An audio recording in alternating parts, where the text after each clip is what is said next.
Bom dia, boa tarde ou boa noite, minhas queridas. Eu observei que o capítulo 15 do livro 2, o capítulo intitulado A Separação dos Traidores, da Germânia, capítulo 15,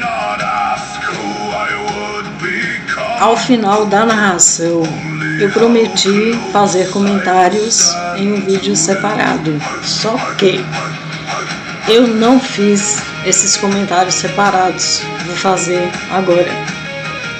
Como no YouTube eu não tenho como trazer um vídeo gravado recentemente para junto do vídeo anterior ao qual ele se refere, eu farei uma playlist com o vídeo narrando a narração e este vídeo de agora com os comentários, tá? Para que a pessoa veja a narração e faça sentido o conjunto de comentários que eu começarei a fazer agora.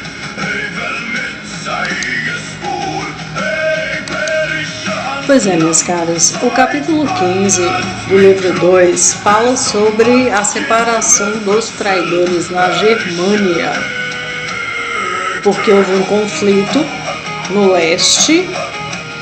O conflito foi deflagrado por romanos que pela segunda vez tentaram entrar na Gália, subjugando os povos que agora formam o Império Galês, que se formou exatamente após a primeira tentativa de invasão romana, por sugestão da rainha da Germânia, senhora Amelia. Então, a única pessoa com condições realmente de fazer separação de traidores, uma situação muito delicada, não é?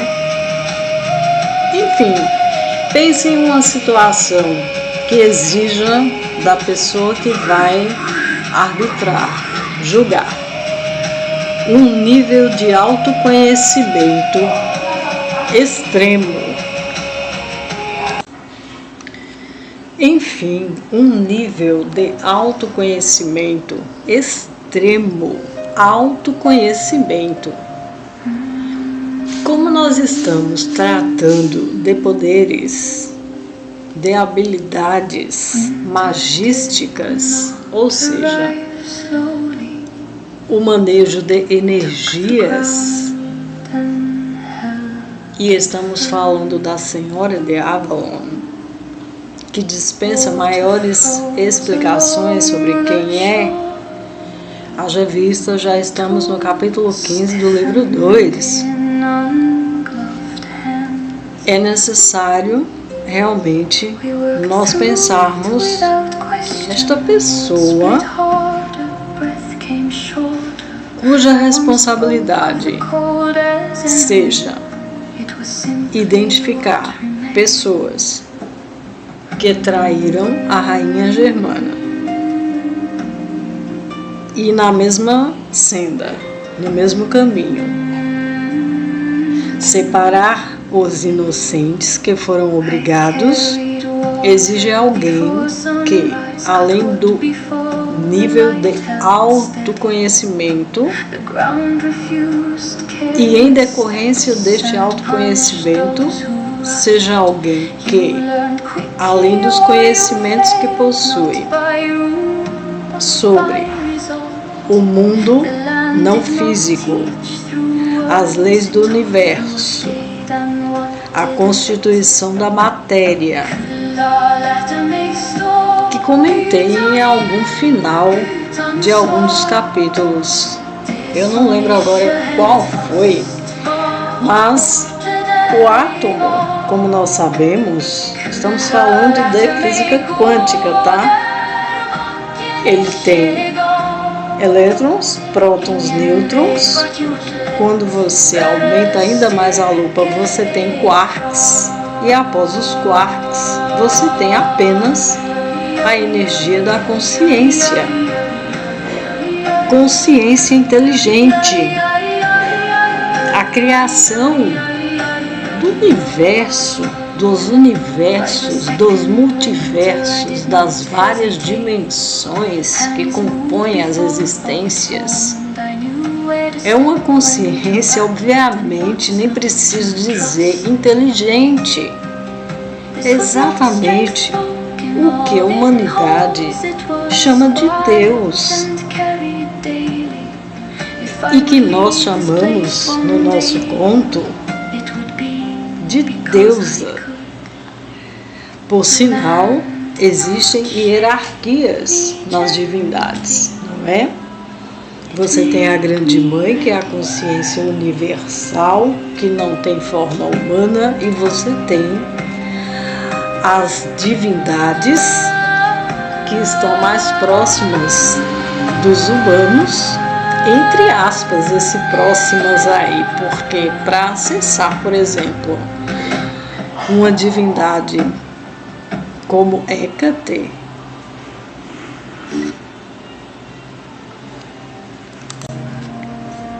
ou a própria Freya, para mencionar apenas duas do panteão, Ceridwen,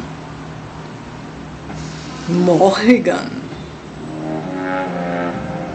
Para acessar essas consciências elevadíssimas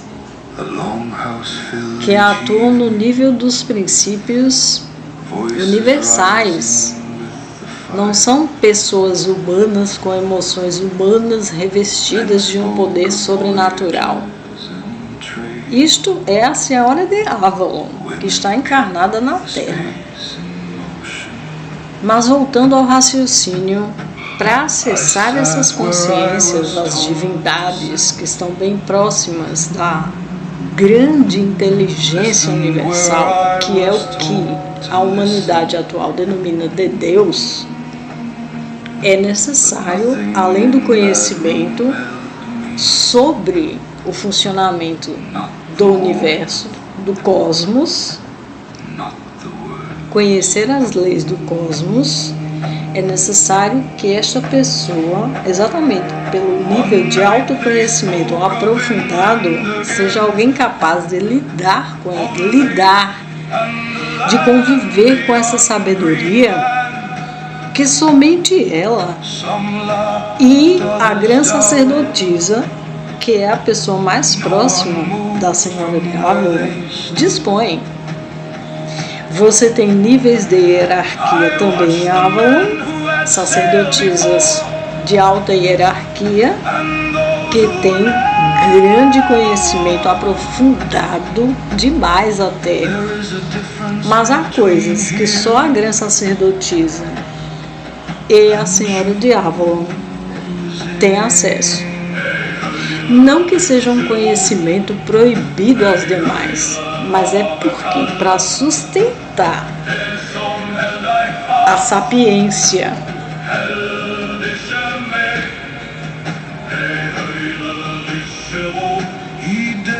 que é permitida, chegue ao conhecimento da grande sacerdotisa, seja ela quem for, Morgane ou qualquer outra. E a Senhora de Avalon, o que acontece? É preciso que esta pessoa tenha estrutura psíquica para suportar esse nível de conhecimento sobre a realidade palpável e não palpável e sobre instâncias superiores tão altas que nem nome terreno tem, palavras humanas não alcançam para descrever. Então, você precisa de pessoas muito preparadas, psiquicamente falando. E não é à toa que Elora escolhe Lady Morgane, a grande sacerdotisa, como sua substituta.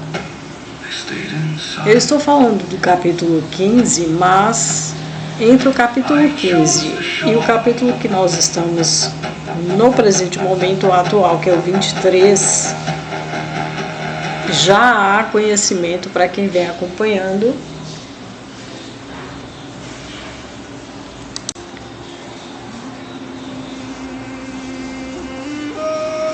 Já há conhecimento de que Lady Morgane, a grande sacerdotisa de Avalon, é a escolhida de Elora para substituí-la assim que ela desencarnar.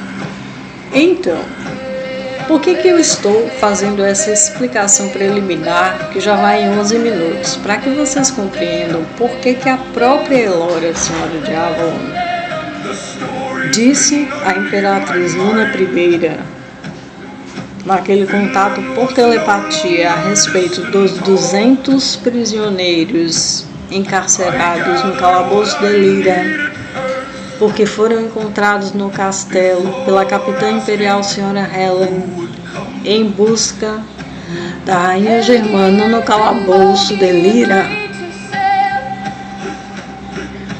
porque somente Elora seria capaz de fazer isto, poupando inclusive, Elora poupou Morgane desta missão. Se vocês observaram, ela poderia, em tese, ter designado Morgane para fazer esta separação, porque Morgane já tinha naquele momento ali, já reunia as condições, como eu falei, conhecimento, autoconhecimento, domínio do próprio poder, sobre o funcionamento das leis universais, do cosmos, da existência de vários planos, acima e abaixo, das várias dimensões, dos multiversos. O que é multiverso? São universos paralelos ao nosso, onde existem versões nossas vivenciando experiências parecidas ou muitíssimo diferentes das que nós vivenciamos aqui. Por isso que às vezes as pessoas têm intuições, elas sabem coisas e não sabem como sabem. Elas têm sonhos estranhos, onde elas estão em lugares estes aos quais elas, as pessoas que sonham, não se recordam de terem visitado ou passado pelo lugar em algum momento nesta encarnação, nesta existência. Então, isso são conhecimentos esotéricos e, ao mesmo tempo, lastreados em física quântica, que é ciência, não é... A palavra fugiu agora da mente da Brimon. Não é especulação, encontrei a palavra. Física quântica é realidade. Basta que vocês pesquisem livremente aí na internet e compreendam os níveis, não é? As camadas do átomo, para que você chegue à feliz conclusão de que ainda bem que isso que nós vivemos aqui no planeta Terra, a realidade que nós vemos televisionada nas mídias, não é tudo, é parte, uma ínfima parte das existências, das possibilidades que os universos, que a grande inteligência, que é a fonte criadora, que a maioria dos humanos denomina como Deus, concebeu desde o primeiro momento. No nível mais profundo do átomo, repito, o que existe é energia consciencial, é inteligência. Deus é onisciente e onipotente, porque é uma energia que criou tudo o que existe, inclusive o universo, a matéria palpável que nós tocamos aqui no planeta Terra, nesta terceira dimensão, e as instâncias superiores às quais Elora recorre, consegue recorrer, ela e a grande sacerdotisa, quando necessário. Não é para brincar, para experimentar, por curiosidade. Nos capítulos posteriores, vocês verão que Elora fará uma consulta, entre aspas, digamos assim, ao panteão de deusas que ampara, o panteão que ampara todo o conjunto de reinos que compõem a Gália Imperial. E até reinos que ainda não compõem a Gália Imperial. E até reinos que não comporão a Gália Imperial, como é o caso do reino dos faraós, que nós conhecemos hoje como civilização egípcia. Mas enfim, Elora assume a responsabilidade e poupa Morigane de fazer esta separação dos traidores lá na Germânia. Como que Elora consegue fazer isso? Por tudo que eu já expliquei, o nível de autoconsciência que ela tem, o conhecimento e o domínio sobre o próprio poder. Ela consegue manejar com mestria energias. Então, ela captura a energia do astro-rei, que nós chamamos de Sol. Ela manipula os fótons, faz com que o próprio corpo dela seja um canal de transmissão, onde ela consegue projetar na direção que ela quiser o feixe de luz completamente direcionado pela consciência dela mesma para o propósito ao qual ela deseja. E qual era o desejo de Elora naquele momento em que ela captura os fótons, a energia dos fótons emanado pelo astro-rei, Sol? Qual é a intenção dela? O que é que ela pretende? Identificar pessoas que traíram a rainha germana e, por tabela, o Império Galês. Enfim, ela direciona a intenção dela foca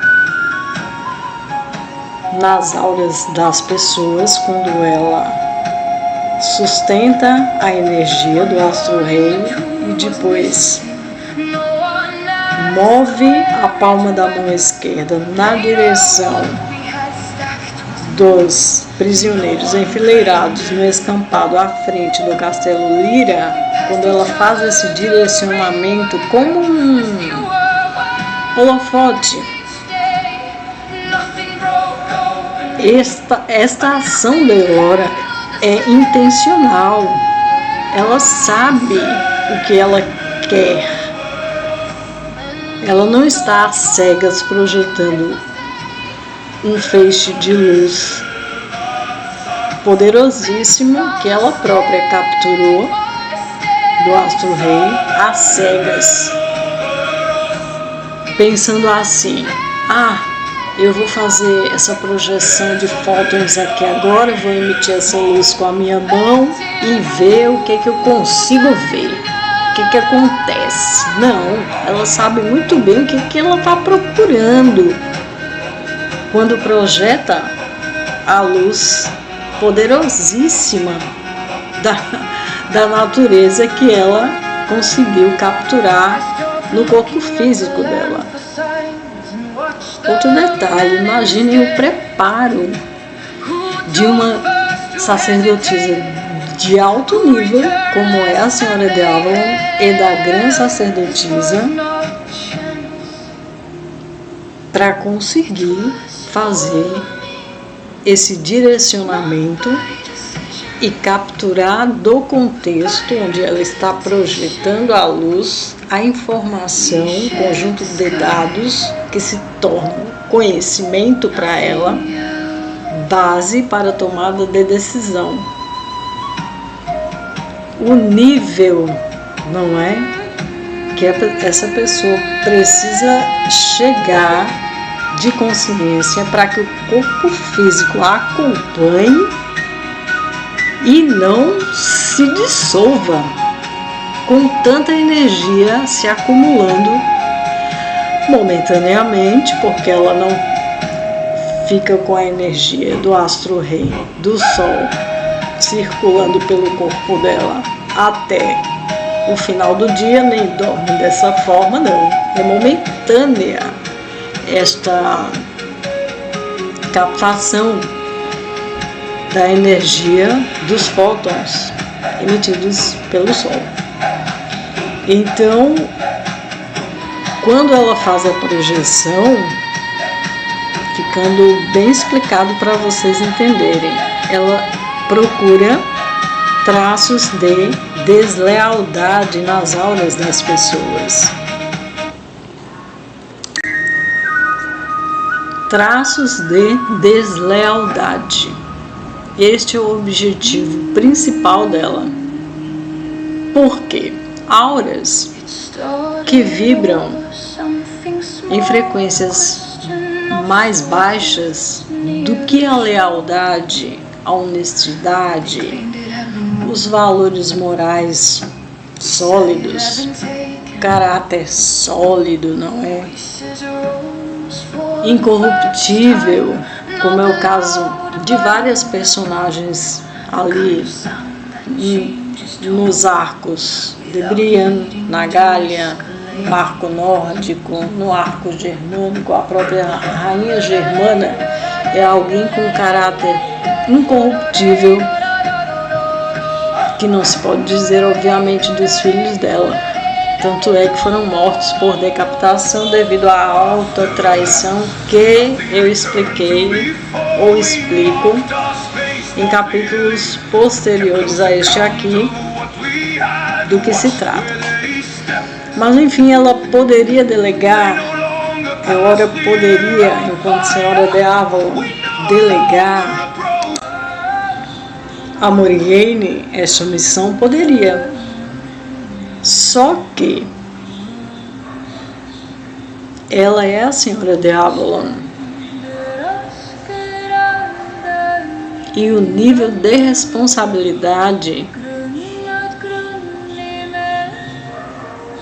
repousa no contexto, na situação específica de identificação de traidores sobre a autoridade, a maior autoridade do reino de Avalon, que é um reino de magas, guardiãs no plano terreno das antigas tradições do culto às divindades primordiais, que juntamente com a grande consciência, inteligência universal, criou tudo o que existe, como expliquei no início dos meus comentários a respeito do capítulo 15, livro 2.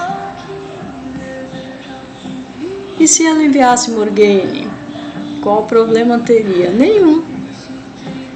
Mas, dadas as circunstâncias, ela quis, foi uma decisão dela poupar Morrigan deste trabalho e ela assumiu a dianteira. Me digam vocês, líderes fazem isso na atualidade. Em qualquer instância, seja na seara militar, na seara administrativa, você não delega missões de alta envergadura a subordinados. Você vai lá e resolve.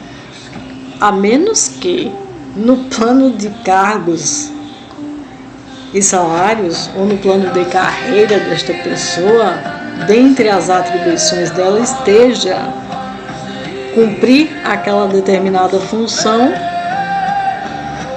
então nem se pensa que a cúpula ou a diretoria, a presidência resolva, porque aquilo já está definido que cabe a uma instância na pirâmide organizacional abaixo de quem está no topo. Mas na hipótese do nosso conto, quem está no topo? Elora. A missão exige alguém do topo. Embora, como disse Morgane, enquanto grande sacerdotisa, já dispõe do conhecimento necessário para fazer tal coisa. Foi uma decisão de Elora, tá? E não é porque ela gosta de Morgane como filha. Inclusive, falando sobre parentesco, Morgane é sobrinha realmente de Elora. A mãe de Morgane morreu durante o parto. Ela é sobrinha de Elora e sobrinha da rainha Embla, que é mãe de Guilhermanda, que é prima de Morgane.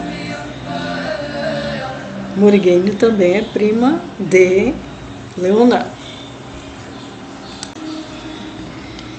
Então, ficou mais claro, espero que tenha ficado para vocês o porquê de Elora, o que foi que Elora fez, primeiro ponto. O que Elora fez, como fez, por que fez, porque ela resolveu fazer pessoalmente e não destacar a grande sacerdotisa para fazê-lo.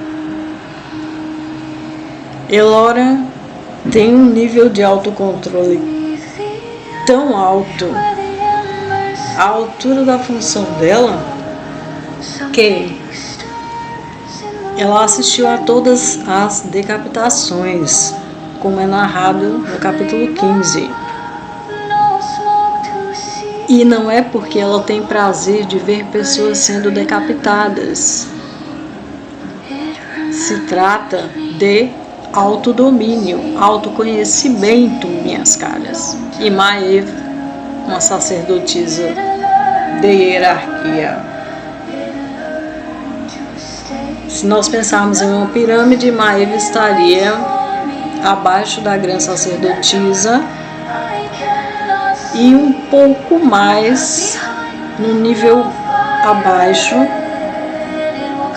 das 12 sacerdotisas que fazem rituais sagrados em Avalon, que vocês verão em capítulo posterior, no capítulo 23, essas 12 sacerdotisas que não saem de Avalon para absolutamente nada, elas vivem em Avalon em oração. Então, minha gente, meia hora praticamente de comentários. Eu espero ter conseguido explicar para vocês, para minhas amigas, o que aconteceu aí, tá? Se quiserem, peçam mais comentários. É só digitar.